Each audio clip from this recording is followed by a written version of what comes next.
Okay, so now let's go to the question, what? What is microbiology? So microbiology literally means the study of life, biology, that is small, micro. So the study of small life, or the study of small living organisms, or what we will call microbes. So if you remember your elementary biology, living organisms can be classified according to hypothesized relationships, meaning based on their similarities and differences. So if you remember the taxonomy of life, all living things are classified in the broadest under domains.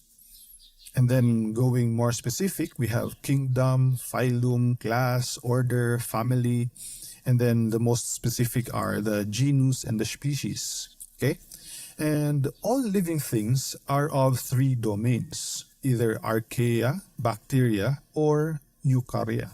Now, archaea and bacteria are what we call the prokaryotes. They are called prokaryotes because they have no true nucleus. This means the genetic material is not surrounded by a membrane.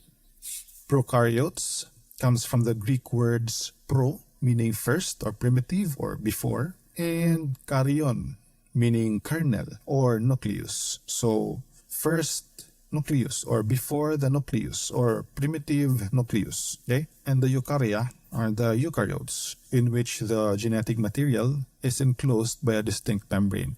Other similarities and differences we will be discussing later, okay? By the way, in this subject, we won't discuss everything. We won't be able to. Of course, we will only be talking about microbes, or those that are considered microbes, and of course, those that will be relevant to your practice as a medical doctor, no? Those that are related to human infection or disease.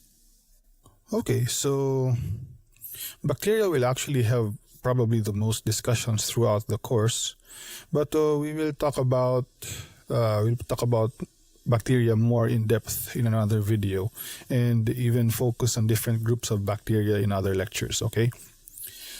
So archaea, these are also called archaebacteria in your textbook, but this term is outdated because they are actually not bacteria.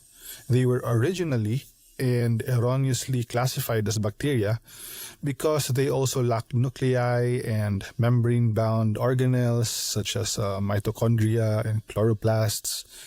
They also have cell walls just like bacteria. But just recently, they were found out to be evolutionarily closer to eukaryotes than to bacteria.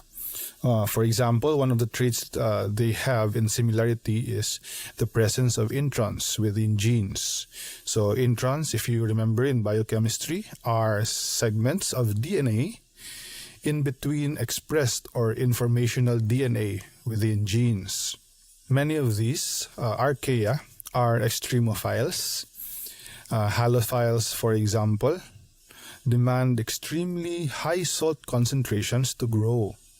And also we have thermoacidophiles, which require environments with high temperature and acidity for growth. There are also some archaea that can be found in the human body. Okay, an example here is the Methanobrevibacter smithii. It is a methanogen. It is not known, though, to cause disease and may even interact with other microbes in the gut to aid digestion. But we won't be talking too much about these because there are actually none known to cause any disease in humans. Okay, so let's go now to the eukaryotes. Again, they are called so because their genetic material is enclosed by a distinct membrane, and they have the presence of organelles, like for example, the mitochondria. Okay, so the first group of eukaryotes are the protists or Protista. First, we have algae, a large group of photosynthetic eukaryotic organisms. Some are unicellular, others are multicellular. Examples include the algae we find underwater, no?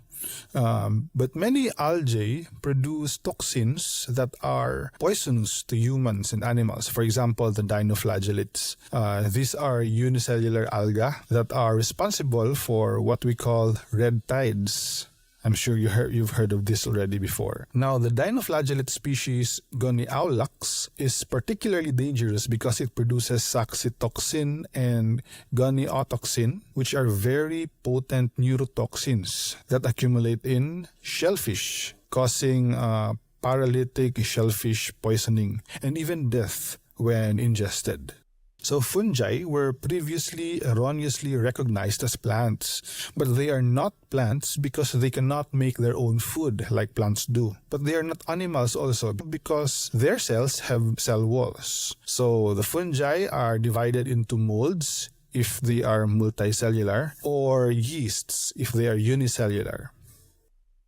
Another group of protists are the protozoa. So these are unicellular, non-photosynthetic eukaryotes. So these are what Leeuwenhoek referred to as the animalcules he found under his microscope. Now, under protozoa, we have also subgroups. We have the Sarcodina, or the amoebae, whose motility is through pseudopods. And then we also have the mastigophora, or the flagellates, whose motility are by flagella. For example, we have the Trichomonas and the Giardia. And then we also have Ciliophora, or the ciliates, whose motility are by, yes, you guessed it, cilia. So Sarcodina, pseudopods, mastigophora, flagella, and the Ciliophora by cilia. And then we also have those who do not have locomotor organelles, the sporozoa, for example, the Plasmodium. Okay. Of course, we also have plants, but we will not be talking about plants because they are not considered microbes. Okay. And then we have animals. Parasitic animals, here we have the helminths. So the helminths are made up of the nematodes, or the roundworms, cestodes, or tapeworms, and trematodes, or the flatworms. Okay, so these helminths, along with the protozoa, are what we shall refer to as parasites, which we will be discussing more in depth in parasitology. Now, supposedly, based on its name, microbiology is supposed to be the study of microscopic living organisms, except for the helminths, of course, because they are not microscopic, but we will be talking about them in parasitology. However, in medical microbiology, it has now become more focused on the study of organisms that cause diseases in humans. So in this course, in medical microbiology, we will also be talking about other elements that are known to cause human diseases. So in this course, we will also be talking about viruses. It is important to take note, however, that viruses are not considered as organisms. Well, this is if we consider the meaning of the word organism as synonymous with living things. This is because viruses are not considered to be living things. Or are they? Anyway, viruses are merely clumps of genetic material, whether DNA or RNA, so it's only one of either, covered by a protein coat. They lack many of the attributes of cells, including the ability to self-replicate. You see, they are only able to reproduce once they infect a cell. Viruses are known to infect a variety of plant and animal hosts, including protists, fungi, and even bacteria. But most viruses are restricted to infecting specific types of cells of only one host species. This property is known as tropism. We will be talking more about specific viruses that infect humans in other lectures, okay? So we mentioned that we have viruses that infect bacteria. So we call them bacteriophages. And just recently, virophages. Yes, some viruses have recently been discovered to infect other viruses. And theoretically, they will cause changes in the virulence of the virus, probably amplifying.